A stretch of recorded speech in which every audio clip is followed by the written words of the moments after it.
Okay, guys, I'm gonna do some training, a little bit of overview, I guess, on MLS tips and tricks. We're gonna talk about CMAs a little bit as well, but this is not gonna be like a breakdown of every little thing. You know, there's video training and everything for that. This is kind of like the stuff that they don't tell you. Okay, so one of the first things that I use that's very important to me is going to be your favorites, right? So if you look over here, your client favorites section, that's very important because when a client clicks on a property, you want to be able to see that they clicked on it. If you don't have this window here, you don't really know because you don't get a notification from the MLS. So here is where you can log in on a daily and see where that's at because it's not there by default. You have to add it. How do you add it? Let's go over here to, I think it's settings. Let's see, scroll down settings. We go to modify home page layout. And at that point, you can choose your layout. I keep the original layout, but what I do is I add the client favorite from the bottom down here, right? And then once you hit save, now your favorites are there, right? So that's perfect, right? I use these especially when I'm going on showings or anything like that. MLS tends to like to log you out. So it's easy when you can log back in and just click the client's name, go straight to their dashboard, and then you can see all of the properties that they have favorited. Okay. Now, while we're here, I want to show you something else. Most people don't know this, but when you're setting up showings, you want to make sure that you're showing the properties in the proper route. You don't want to take someone on one end of the town and come back to the next. And doing this on Google Maps can be very difficult. So let's say you had a couple properties you wanted to show the clients. You would click on the properties, right? Click on these boxes for each property that you want to show. Okay. All right. So let's say I got these properties. I want to show these properties and I want to map them out. Then you're going to go up here and you're going to click this little car. When you click on that car, it's going to pull up the properties on the map. From there, you can route your properties out. If you want to start from the north end or you want to start from the south end, and then you want to work your way through each property so you're not bouncing all over the place. Especially if you got some over here in the suburbs, etc. You want to map your route out, and then you'll know where you can start and pick up with the next client as well. Do I start from the south because I want to end on the north or vice versa? Here, this one is orange, is number 3 and 5, because if you look at number 3, it's on Chestnut, and number 5, Chestnut, same building, different apartment numbers, is letting you know you got two properties right there in the same location. Up here, if you zoom in, you'll see this one here is they're a bit close to each other, so they're like right there, so you got to look closely, okay, until you zoom in. All right, so that's a feature right there that's very important to know how to use so that you can map the properties out. Now, this one is a little tricky. What if you wanted to look at properties number 1, number 2, number 4, 5, and 6, but you didn't want to look at property number 3? You didn't want to look at unit 1805 on Chestnut, right? So that's number 3, right? But when you go to your map, when you take that one off, you would think that number 3 would not show, right? But when you go to your map, you still have a number 3, and it's not that property on Chestnut. It's a property on Michigan, right? So it's kind of confusing because, see, what I like to do is, and let me close this. What I like to do is I like to print this list out. I might write codes on it or something like that, notes or something like that. Sometimes if I'm printing this list out, and it's confusing if I got a number 3 here that I don't want to show, but on my map, I got a number 3 and I may end up writing stuff here. So this is what I do. Let's say I want to remove, I want to get everything up to the top, right? Let's just say, for instance, I do want to see number 3, but I don't want to see number 5, right? So I don't want that issue to happen. And I want to get rid of number 5, but I don't want to delete it because this may be a property that my client wants to look at later. So I don't necessarily want to delete it, but I want to structure my map according to my list, right? So this is something you can do. You can take the one that's on the bottom and move it to the top. How do you do that? Because you can't drag and drop, which would be make a lot of sense, right? So this is the trick that I learned. Click on this little pencil, go over here to your notes section. You can type a note if you choose to, but you don't have to, but just get that cursor in the notes section. Hit OK. Now watch what that says, 5445 North Sheridan. That's number 6, but watch when you hit this OK. It just jumped up to the top. So now I don't have to worry about this last one, number 5, which is now number 6. I can just click on my 1 through 5 and then click on my car, and then it will map everything out, and the map will be the same as what's listed right here, and it doesn't confuse me, because believe me, it will confuse you. Okay, so you kind of see how that works right there. So a nice little tip that I learned, how to shuffle these properties around to make them match the map, right? Let me see what else we can go to. Going back to the home screen, something that you may not have known. Let's see. I guess we can go into additional information. How about we do that? So let's go to, watch this though. I want to show you this since I thought about additional information. Watch when I'm in my favorites. I click on a property. Typically, there's an additional information right up here to the right. It's not there. For some reason, it's like a flaw in the system that if I click on a property from from my favorites, it will not show additional information. But if I click on the name of the client, I go to their dashboard, then I click on the property. Now the additional information is there. That's something that I feel like is a flaw in the system. And you know, you might be looking for that and like, where's that at? And I just can't find it. And that's why, right? This is where your property disclosures will be listed. If the agent have uploaded any property disclosures, they'll be right up here. They'll be like the first ones, options that are here. But this agent has not uploaded any disclosures at this point. But I like this one right here, listing and property information. So here you can see, and actually, let's go back. Let's go to one that is a property that's for sale, right? So let's click on this. That's a rental. Let's click on this one. It's a property that's for sale. Okay, a condo that's for sale. Okay, so look, additional information.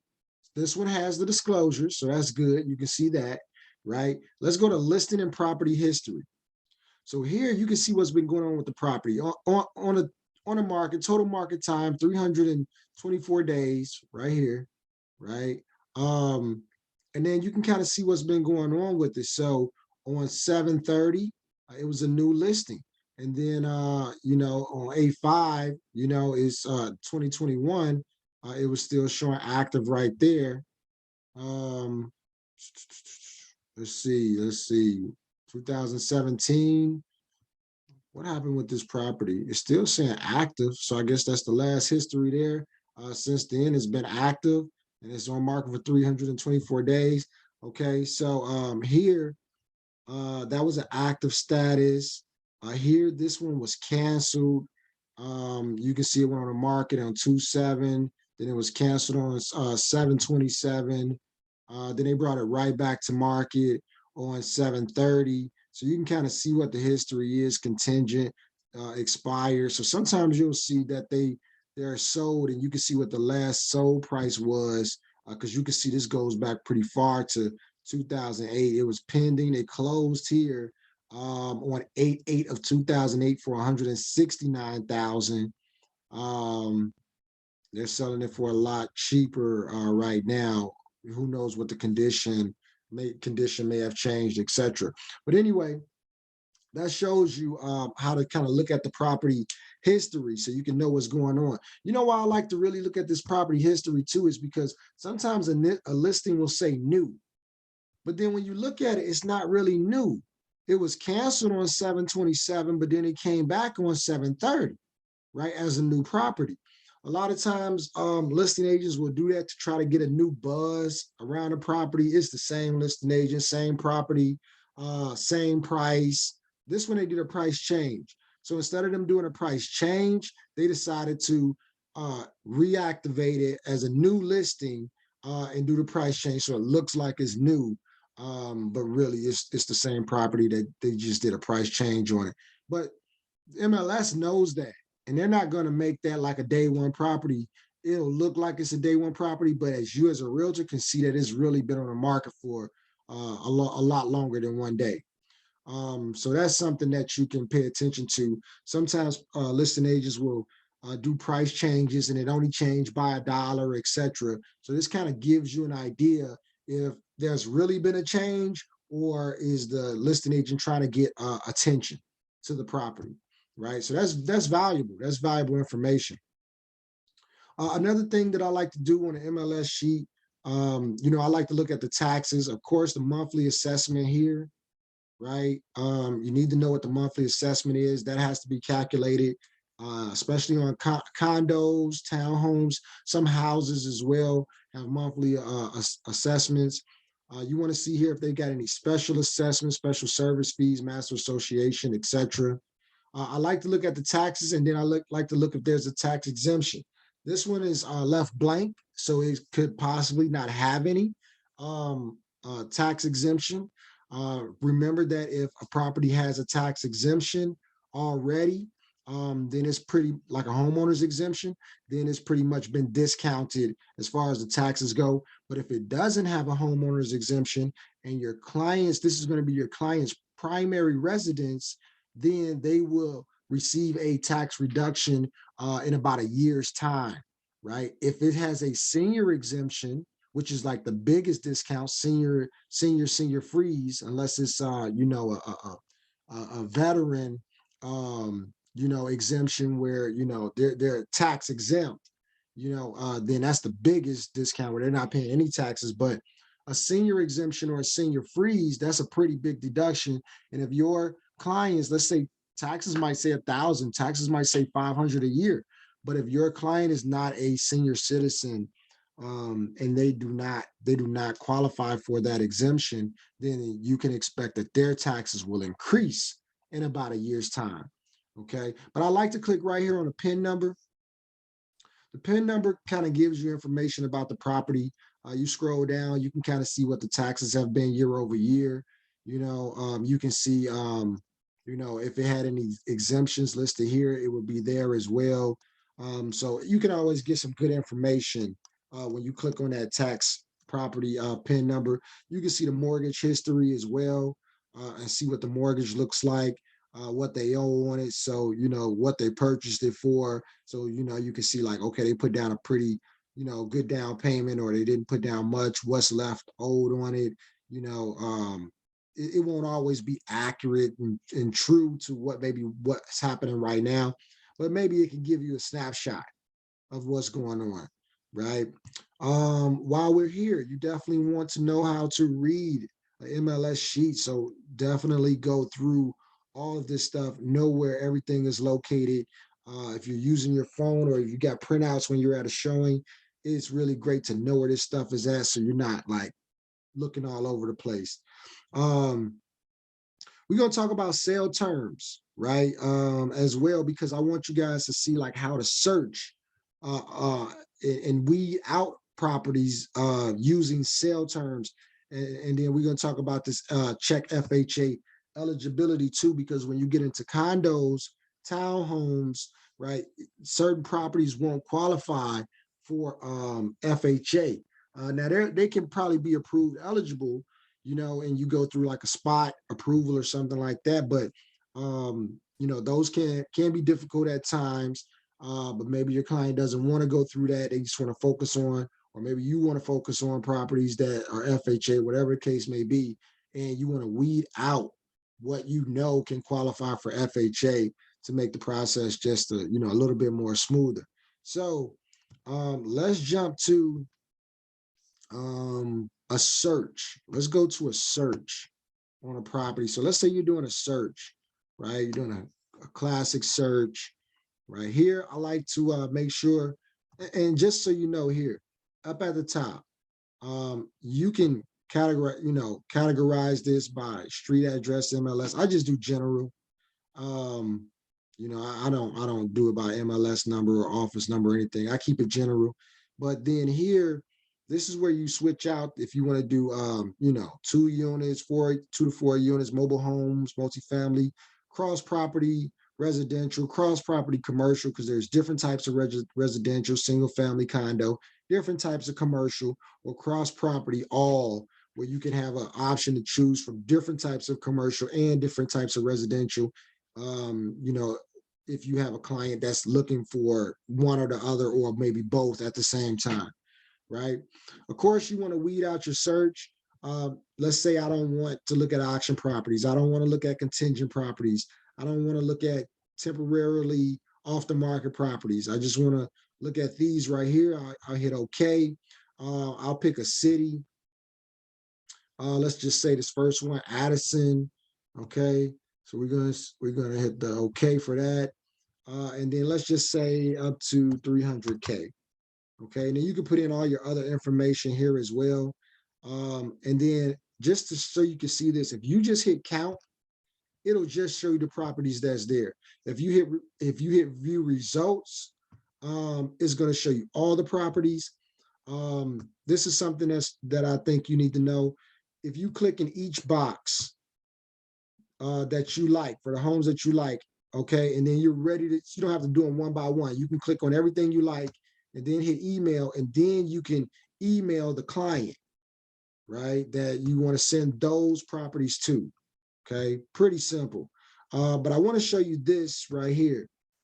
If you scroll down and you go to add/remove fields, type in sale terms.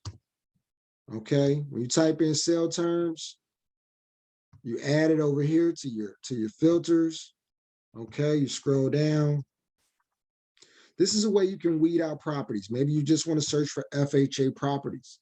Because like I said, that can get a little bit difficult sometimes when you're dealing with the condos, especially, right? So that's a way that you can just focus in on those particular properties. And then what I was saying about, let me go back to a condo. What I was saying about the FHA eligibility, and I kind of said it already, but that's how you, why is my screen not moving? Okay, here we go. That's how you know if that property is eligible or not, or if you have to go through a spot approval. Spot approvals can be a little bit risky. If I'm doing a spot approval, I'm worried about the client spending money on appraisal. I'm worried about the client spending money on inspection. So, you know, if I'm going after a spot approval and it's been on the market for quite a while, then I may be saying like, okay, so like this one right here is yellow, right? It's not green, right? Condominium unit is currently not approved, but may be eligible for FHA loan through FHA single unit approval process. They call it a spot approval. I'm worried about them spending their money and finding out this loan can't get done. We may be trying to do appraisal up front before we may be trying to do processing, I'm sorry, before we even get into appraisal or home inspection, and try to, like, you know, make sure we can get this thing pushed through and like go through underwriting and stuff like that first. Okay. Let's see, what else can I show you guys that I think that you would be interested in knowing. um my tools. So here's your tools over here. One tool that I like to use, of course, is the CMAs, right? This is the green cloud. I think on the phone is blue, right? You want to run comps, and everybody always say, how do you run comps? Before we even get into any of that, I want you to go over here. You see right here, the drop down menu right up here by your picture, and it says learning resources. You've got videos here, guys. Watch the videos. Watch the videos. Matter of fact, over here, you have videos too, resources, right? You got trainings and stuff here as well for your MLS. So, you know, dig into that stuff and use the trainings that they have right here for you. That's one thing about me, is I always try to utilize whatever trainings that are available. I don't disregard those. Those are important, right? So these are some previous CMAs that I've run. Always run a CMA before you put an offer in on a house. That's my best advice to you. What I'll do is for the client info, I'll end up putting the address. You can put the client's name. I'm sorry, you can put the client's name, but I just put the property address. That's just my thing. Come over here, you put the address in here as well, right? It's gonna populate it, right? Once it populates, typically it will do the number of bids, number of baths, detached single. This is a condo actually, so make sure you put attached because condos are attached, townhomes are attached. Detached is going to be just that single family home that it's not touching another house, it's not combined. I don't do anything with the subtype. I don't want to get too specific. You don't need a cover photo. Um, I like to do the quick and dirty. Make sure in this box over here, exact listings, that this box is blank. If there's an MLS number there, if it populates one, it's going to only pull up that property. I'll do 20. I don't check this box. I'll do 20, and then I'll do 1 year, and then I'll do a property search. I'll do fetch listings after that. Right? When that comes up, when the properties come up, I'm really looking at, okay, what properties are, fit the criteria of the property that, I'm searching for. Some of these boxes will be checked and I feel like they shouldn't be. I'm not looking at, I'm unchecking anything that is active. I'm unchecking anything that is contingent, right? Active or contingent, because they haven't sold yet. Right. But if they've sold, and then some of these boxes, they closed, they sold, they should be checked and they may not be. So you want to look at each property and see what it is. And then you want to start looking at the pictures on those properties as well, because you want to compare apples to apples. What does this property look like compared to the property that my client, wants to put an offer in on? And you can kind of see like, okay, if the price seems like it's about right, if it's comparable, or if it looks better, or if it looks worse, right? So without getting too deep into that, that's how I handle comps, right? And you want to look at that like 1 mile radius, no more than 2 miles definitely, but that 1 mile radius is, couple blocks over each way is going to be, really your sweet spot, because that's what the appraisers are going to be paying attention to as well. Another thing that I like to use is Infosparks, right? So Infosparks gives you a breakdown of what the market is doing, especially if you're going to listing presentations where you might be trying to sell someone's home and you want to do a presentation for them. This is where you can print out a lot of good information, or you can kind of just see what the market is doing, throw out some numbers. People love numbers. They love statistics. It shows you've done your homework, and that'll be really great. Also, if you click on Market View, because we are with EXP and we may be interested in, recruiting some agents or talking with some agents. And it always is good to see like, okay, what type of agent am I talking to, before I even jump on the phone with them. So you could actually insert their last name, first name, and then it'll bring up what their volume looks like. You can do previous month, or you can do rolling 12 months. And you can kind of see like what level of production that they're producing at, right? And just kind of try to get an idea of the type of conversation that that person may be needing to hear, right? Do they need to hear about training, or do they need to hear about how can I scale and grow my business and take it to the next level and expand, right? So Infosparks is pretty cool. Definitely look at all the tools you have here, and use them as resources, all the resources, and really use and dig into those tools. But I wanted to show you all like just, some different things that you may not have known that can make the process easier. Of course, when you're searching for a property up here, you don't put the full address in. You're just going to be putting in the street number and the street name. You don't got to put West. You don't got to put the city and state and the zip, just the street number and the street name, and then the house will pop up. Okay. Market activity kind of gives you a brief idea what the market is doing, how many, new listings are on the MLS, how many price changes, you know, how many went under contract, you know, and then you can kind of like compare month to month, etc. Right. But yeah, this is going to be major, that client's favorites list as well. Um, that may be all. Oh, this is the listings where if you want to add a listing, putting listings on here. Once you got a listing under contract where you're going to sell a home for someone, it's pretty easy. It's a lot of fill in the blank. It takes some time to do it, but it's pretty easy. Reports. We talked about some of the reports. It's got a payment calculator here, but I actually use an app, a Zillow app, for my payment calculators. Property flyers, you can make those as well. You know, kind of everything in here, but great resources. Oh, forms.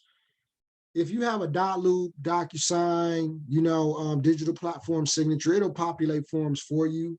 But if you don't and you want to fill out forms here, this is where you'll go. You'll go to the forms. You know, you can go to all fillable state and brokerage forms. My recent, you know, we use the multi-board residential 7.0 contract.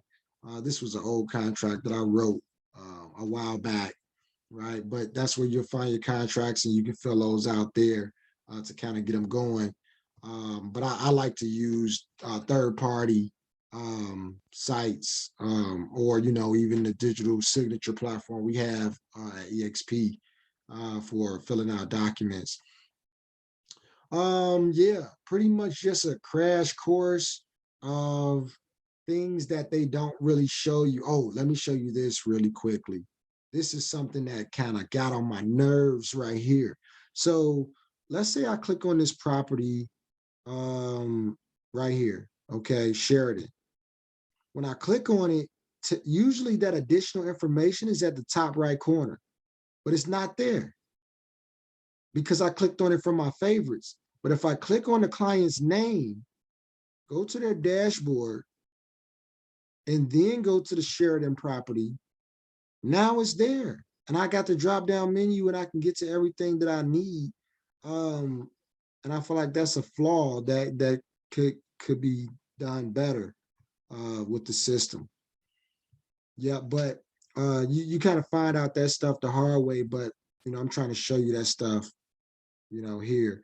And then of course, this is what you get paid, right? So this is a rental, so it's half of first month's rent minus $200 on the net rent price. So if there's any type of credits given back or seller kicks back some money or something like that, then you know, that would be, you know, taken away from the net, you know, taken away from the gross to give you the net.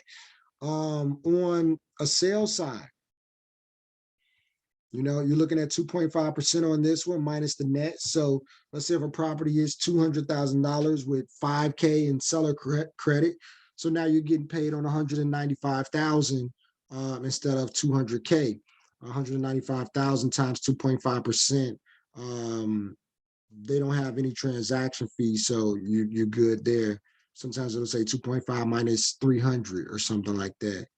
So you're good there. I think that's really about it that I wanted to show you guys. Just some little, you know, tools, tips, tricks that I've learned, you know, using the MLS and using the CMA cloud. Okay. All right. So hope I didn't forget anything, but this should definitely get you off to a good start in combination with the videos that they already give you. So all right, that's it. See you at the top.